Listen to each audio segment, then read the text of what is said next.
Categories of control theory are defined as open-loop and closed-loop control. In an open-loop system, the output is not measured or monitored for comparison with the system set point. Open-loop systems are commonly referred to as non-feedback systems. Closed-loop systems, on the other hand, are designed to automatically maintain the desired output by comparing it with the actual condition. Feedback devices are used to control the outcome and are referred to as closed-loop. A closed-loop motion control system is comprised of the following elements. The operator interface allows the user to command signals to the controller. Examples of an interface are industrial computers or an operator interface terminal.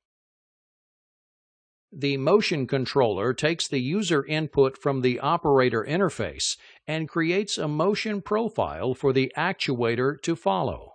A simple motion profile consists of position, velocity, and torque. Position parameters require a start and a finish position to move a load. The velocity profile resembles a trapezoidal shape. In this example, the acceleration, velocity, and deceleration is constant.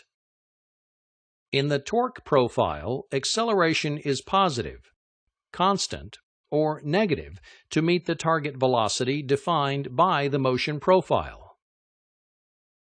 Amplifiers, also referred to as drives, take the motion profile from the controller and generate the current required to drive the motor or other actuator type.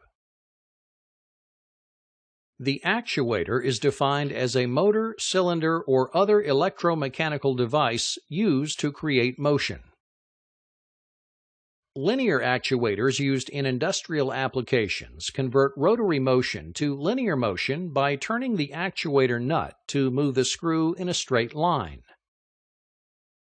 The feedback device, usually an encoder or position-sensing device, recognizes the motor position and reports the result back to the controller. As the encoder rotates, position and speed information are relayed to the controller and compared to the user input.